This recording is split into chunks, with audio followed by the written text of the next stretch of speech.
আসসালামু আলাইকুম। পাওয়ার প্রেজেন্টস ক্রিক টকে সকলকে আমন্ত্রণ। ওয়াসিম আকরাম বলেছেন, যদি টুর্নামেন্টটা পরিপূর্ণভাবে পাকিস্তানে হতো তাহলেও টিম ইন্ডিয়া টুর্নামেন্টের চ্যাম্পিয়ন দল হতো। এখন অনেকে বলতে পারেন যে ওয়াসিম আকরাম ক্রিকেটের কিচ্ছু বোঝে না। হ্যাঁ, ওয়াসিম আকরাম ক্রিকেটের কিচ্ছু বোঝে না, আপনি সব কিছু বোঝেন। এখন ওয়াসিম আকরাম এই কথাটা আসলে কেন বলেছেন? এই কথাটা বলার পেছনে অনেকগুলো রিজন তো অবশ্যই আছে। প্রথমত একটা বিষয়, সেটা হচ্ছে পাকিস্তানের ফ্ল্যাট উইকেটে ব্যাটিং একটা খুব গুরুত্বপূর্ণ বিষয়। এখন আপনার কাছে যদি মনে হয় যে ফ্ল্যাট উইকেটে ইন্ডিয়ার ব্যাটিং ভালো না, তাহলে সেটা ডিফারেন্ট ইস্যু।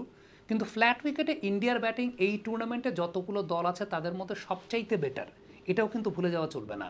অর্থাৎ এই টুর্নামেন্টে যতগুলো দল আছে, ইন্ডিয়ান ব্যাটাররা ফ্ল্যাট উইকেটে কী ব্যাটিং করতে পারেন সেটা কিন্তু আপনি স্বীকার না করলেও আপনি ভেতর থেকে জানেন। ইনফ্যাক্ট যেরকম স্লাগিশ কন্ডিশনে ইন্ডিয়া দুবাইতে ব্যাটিং করেছে, বা যেরকম একটু টার্নিং বা স্লোইশ কন্ডিশনে ইন্ডিয়া ব্যাটিং করেছে, এই কন্ডিশনটাতেই উল্টো ইন্ডিয়ার আরও গেল কয়েকদিন ধরে সমস্যা হচ্ছিল। আপনার লাস্ট মনে আছে কিনা যে শ্রীলঙ্কার সঙ্গে ইন্ডিয়া যখন হোয়াইট ওয়াশ হলো, এরপর রোহিত শর্মা প্রেস কনফারেন্সে একটা কথা বলেছিলেন। সেই কথাটা রোহিত শর্মা আবার নিউজিল্যান্ডের সঙ্গে টেস্টে হারার পরও বলেছিলেন। সেটা হচ্ছে, যেহেতু ইন্ডিয়াতে ডোমেস্টিক ক্রিকেটে এখন খুব ভালো উইকেটে খেলা হয়, খুব ভালো পিচে খেলা হয়, প্লেয়ারদের অভ্যেসটাই হয়ে গেছে একটু স্ট্রেইট ব্যাটে খেলার জায়গাটা, অর্থাৎ লং অন লং অফ কিংবা ওই স্ট্রেট কাইন্ড অফ ব্যাটিংটা, সুইপ বা কাট, এই জায়গাটা ইন্ডিয়ান ব্যাটারদের একটা প্রবলেম আছে। বা এখন যে সমস্ত ব্যাটাররা খেলছেন তাদের সুইপ বা কাটের ক্ষেত্রে এক ধরনের বড় প্রবলেমের জায়গাটা আছে, যে কারণেই তারা আলটিমেটলি শ্রীলঙ্কার সঙ্গে হোয়াইট ওয়াশ হয়েছিল ওরকম একটা স্লাগিশ কন্ডিশনে। ইভেন টেস্ট ম্যাচে নিউজিল্যান্ডের সঙ্গে যে দুইটা টার্নিং উইকেট ইন্ডিয়া তৈরি করেছিল এবং এই দুইটা উইকেটে ইন্ডিয়াকে বাজেভাবে হারতে হয়েছিল, এর পেছনে কারণটা ছিল যে ইন্ডিয়ান ব্যাটাররা সুইপ করতে আলটিমেটলি এখন অত বেশি পারদর্শী না। একটা সময় রাহুল দ্রাবিড়দের সময়কার টিম ইন্ডিয়া বা গৌতম গম্ভীরা যখন খেলেছেন, তখনকার টিম ইন্ডিয়াও মোটামুটি ব্যাটাররা এরকম সুইপ বা সাইড শট খেলতে পারতেন খুব ভালো মতো।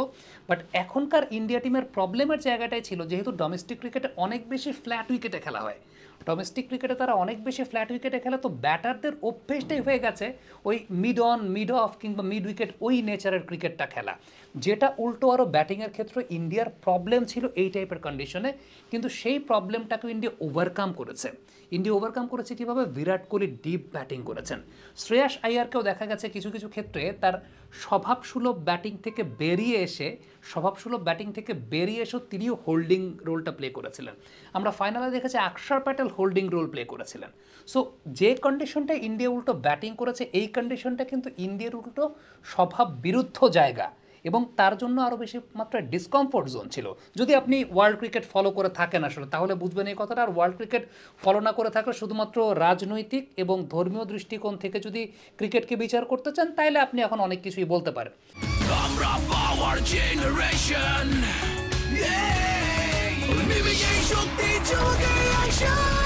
পাওয়ার চুমুকে অ্যাকশন। এবার বোলিংয়ের পয়েন্ট অফ ভিউ থেকে একটা কথা বলি, সেটা হচ্ছে, আপনি বলবেন যে যদি পাকিস্তানের ফ্ল্যাট উইকেটে খেলা হতো, ইন্ডিয়া কি এত স্পিনার নিত কিনা? প্রথমত একটা বিষয়ে, ইন্ডিয়া এত স্পিনার নেই। ইন্ডিয়ার অ্যাডভান্টেজের জায়গাটা হচ্ছে ইন্ডিয়া টিমে দুইটা অলরাউন্ডার আছেন, অক্ষর প্যাটেল এবং রবীন্দ্র জাদেজা। যে কোনো উইকেটে খেলা হলে তারা বেস্ট ইলেভেনে থাকবেন বিকজ অফ দেয়ার ব্যাটিং। তারা তাদের ব্যাটিংয়ের জন্য বেস্ট ইলেভেনে থাকবেন, কারণ তারা অলরাউন্ডার, দুজন সার্ভিস দিয়ে দেন। এবার যদি ফ্ল্যাট উইকেটে স্পিনার কথা বলা হয়, বরুণ চক্রবর্তী গেল আইপিএলের সেকেন্ড হাইয়েস্ট উইকেট টেকার। আইপিএলে কেমন উইকেটে খেলা হয় আমার কাছে মনে হয় যে আমার চাইতে আপনারা আরও বেটার বলতে পারবেন। আইপিএলের চাইতে ফ্ল্যাট উইকেট তো এখন কোথাও খেলা হয় না। আইপিএলের সাম্প্রতিক সময় যেরকম ফ্ল্যাট উইকেটে গত দুইটা আসর ধরে, ইভেন ইন্ডিয়ার মাটিতে টি-20 যত ফ্ল্যাটার কন্ডিশনে খেলা হয়, এরকম কন্ডিশনে কিন্তু ইন্ডিয়ার স্পিনাররা সফলও হয়েছেন। বরুণ চক্রবর্তীর কথা যদি বলেন, Varun Chakravarthy second highest wicket taker last আইপিএলে মোস্ট ইকোনমিক্যাল বোলারদের তালিকা খুঁজলে অক্ষর প্যাটেলকে আপনি শুরুর দিকে পাবেন। কুলদীপ যাদব, যিনি এবার চ্যাম্পিয়ন্স ট্রফির আগের ম্যাচগুলোতে ভালো করতে পারেননি, স্লোইশ কন্ডিশন ছিল, বাট ফাইনাল ম্যাচটার প্রথম 50 over wicket was very platter. Wicket আগের দিনগুলোর চেয়ে অনেক বেশি ফ্ল্যাটার ছিল। আমরা দেখেছিলাম যে 2 ডিগ্রির মতো টার্ন করেছিল অ্যাভারেজে, যেটা অন্যান্য দিনগুলোতে 3.5 ডিগ্রি কিংবা 4 ডিগ্রির কাছাকাছি টার্নও কিন্তু করেছে। সো আলটিমেটলি কুলদীপ যাদব ওই রকম ফ্ল্যাটার কন্ডিশনের বেটার বোলিং করেন। আইপিএলে যদি চিন্তা করেন, Kuldeep Yadav one of the leading bowlers তিনি থাকেন। এখন ওই যে যদি আপনি বলেন যে ফ্ল্যাটার কন্ডিশনে ইন্ডিয়া বোলিংয়ের রিসোর্স নাই, ইন্ডিয়া তো খেলেই ফ্ল্যাটার কন্ডিশনে।